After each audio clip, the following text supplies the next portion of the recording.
now that I'm back in my body and in this physical realm, in the physical world, this all really feels like an illusion and like a dream. Whereas when I was out and had that sense of home, it was really just a sense of this is natural, or this is what fits, or it's the way it's meant to be. My NDE was on August 22nd, 2009. I was 34 years old. I woke up with a tremendous amount of pain, excruciating pain, and I was burning up with a high fever. I later found out it was 106 degrees, but I was just burning up. I was in so much pain all over my body that I couldn't even move to get the phone to call someone. And so I was slipping in and out of consciousness. And then I finally was able to reach for the phone at about 7:30 that morning. And I called a family member and I said, something's wrong. And she came and got me, and we went to the hospital, and it took them a while to diagnose. We eventually found out that I had a kidney stone that was lodged in my ureter, and my entire blood supply was infected, and I had gone into septic shock. Septic shock has, I believe it's a 35 or 40% mortality rate, so it's high. I could feel that I was dying throughout that morning. My NDE didn't happen until 1:20 that afternoon. It was at that moment that I completely disconnected from everything that was external and outside of me. The people that were around me, the medical staff, the machines that I was hooked up to at that point. I had no connection to it. I lost the knowing that it was even there. And I was still experiencing some of the pain, but not to the same degree as I had been. And I started doing internal scan of my body. It felt like I was watching a movie. I could see the blood pumping. I could see my cells. I could see my internal organs. And it felt very factual. I didn't really have any emotion attached to it. And then I had that awareness of, I'm dying. This is what it feels like. And at that moment, I popped out of my body. And the next thing I knew, I was on the ceiling looking down at myself and everyone around me. I was just looking as an observer, and it was, I was detached from it and I was a part of it all at the same time. And I was just looking at it almost like I was watching a movie, a very personal movie. And then I just slowly started floating backwards and up. And it was very gentle. It was almost like I was gliding backwards. And as I was floating up, I could no longer see the room that I was in. Now I was seeing what looked like the hospital, but I didn't see a roof and I didn't see walls. What I saw were these little balls of white buzzing energy, and they were all connected by this thin, clear string. And what that string looked exactly like is if you ever catch a spider web in the sunlight just right and you see the way it glistens. That's what I saw, and I knew what it was at the time, but it took me coming back into my body to be able to describe what that was. Those are souls. I was seeing souls, and they were all connected, and that was oneness.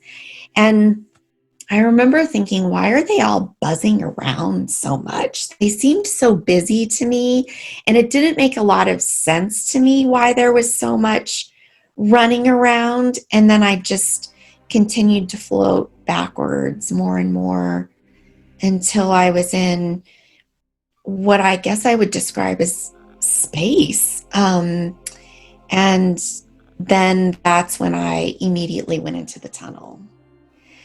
So the tunnel for me was like being on a roller coaster ride at an amusement park. It was black, it was dark, but it wasn't scary. It was very fast. And it really was like, when you go on a roller coaster and you're having a great time, you would just put your hands up and scream because you're having so much fun. That's the same sensation or the feeling that I had. The tunnel ride for me was very quick. It was enough for me to register that it happened, but it was very quick for me. And then I immediately just almost like plopped out of the tunnel into the white light. The white light, well, coming out of a black tunnel into this white light, I needed to adjust a little bit to the brightness of it, because although it's peacefully bright, there's an intensity about it too. And once I got used to it, I started looking around a little bit, and the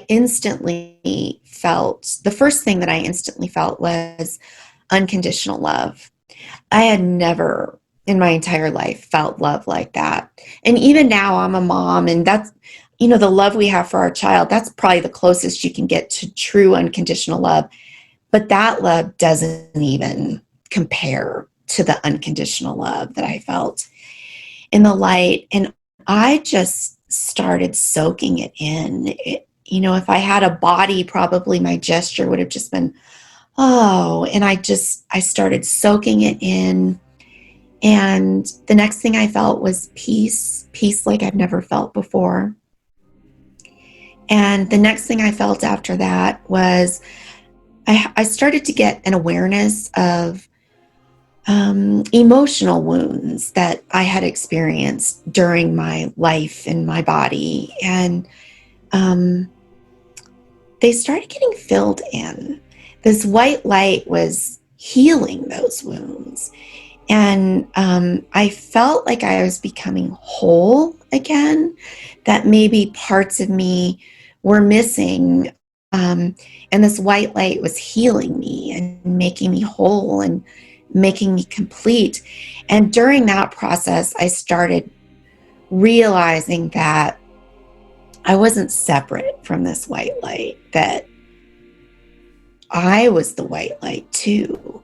And we were just reuniting in a lot of ways. I would have. For some reason, that wasn't meant for me. As I was, experiencing this replenishment and this healing from the white light, I did start to notice what felt like a crowd starting to come toward me. I wasn't scared or intimidated, but I didn't have enough time to understand exactly what that was, because at that moment I heard that inaudible voice say to me, "You need to go back." And that's not what I wanted to hear. No, I don't want to go. Please don't make me go back. Because it was so beautiful there. And then I heard the voice again, and I get emotional about it even now. I heard the voice again. It said, "You need to go back." And it was loving, but it was a firm voice letting me know that this is not a negotiation. It was time to go back. And I persisted with the protesting. I said, "No, please don't make me go back." And right at that moment, I felt almost like I was nudged back into the tunnel. And I went backwards very fast into the tunnel, very quickly back into my body. And I entered my body through the top of my head, and it felt like I was being sucked back into my body. And I felt the pain returning, but it was very quick. It was just enough for me to know I'm back in this world. And then I don't remember anything for several hours after that. When I woke up in pre-op, this was on a weekend, and it was very late at night. I think it was at about 9 or 10 p.m. That part of the hospital was very empty. I knew that I had died. I knew that I had gone into this beautiful white light that loved me. But when I opened my eyes, I was receiving last rites. And I thought, this is odd. And it didn't make sense to me. And I was also trying to understand what was going on around me. I was trying to figure out what the physical world was about, because it was almost like I had lost the memory of what these machines were and what all these people were doing. But I wasn't able to communicate verbally at that point. But as I was receiving last rites, I had all these people around me. And the way people look at you when they think you're going to die, I've never been looked at like that before in my life. Family members and my doctor, my surgeon, I remember especially, the look that they get in their eyes, I've never seen that before. And I remember feeling their pain and concern, and I wanted to say, what are you guys worried about? If I was supposed to die, I would have been dead before. I wouldn't have been sent back. But I wasn't able to communicate that at that time. And the next morning when I woke up, my fever had been 106, but it went down to 94 degrees, which is very dangerous. The doctor explained to me that I had a kidney stone that had become lodged in my ureter, and it was stuck. And so everything, all of the toxins that were meant to filter out were going back into my bloodstream. My entire blood supply had become infected, and I had gone into septic shock. They were saying the next 24 hours were critical. We needed to watch what was going on with my internal organs. And again, I just wanted to say, everything's fine. I'm going to be fine. I know that, or I wouldn't be back here. I was still very sick though. I was still having a lot of physical pain and a lot of physical problems.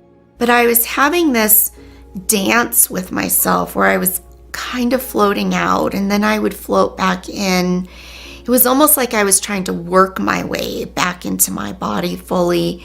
And I was uncomfortable with everything around me that was man-made. The machines that I was hooked up to, the supplies that were there in the hospital. And the only thing that felt okay to me at that point were the people that were around me. I could identify with other souls. And I was very fortunate to have a big window in the hospital room that I was in that had beautiful trees outside of it. And I spent a lot of time just staring at those trees, because that was what I was truly connecting with. That nature is what felt the most like that white light to me.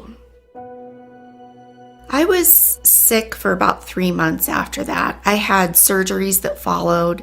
My adrenal system was really taxed by everything it had been through, and I was experiencing extreme exhaustion because of that. I was also still taking a lot of pain medication, and I had the effects of my NDE. I was recalling what had happened, and I knew that it was very real. And I tried to talk to my doctor about it, which that was a mistake. I told him I went into the light. Now I can laugh about that, but at the time that really hurt, because it was an experience that I wanted to share with people. So that wasn't great. And then I talked to my boyfriend that was there, and then another family member that was there and watched the whole thing happen. And they didn't want to talk about it. I think they were pretty traumatized by what had happened, and they were just glad I was back. It blew me wide open, is what I tell everyone, that it changed everything about me. And it mostly what it did was being out of my body and then going into the light. I had this 360-degree perspective that I had never experienced before. And that's ultimately what this gave me. And I I came back into my body with as much of that as a person probably can. But yeah, it changed everything.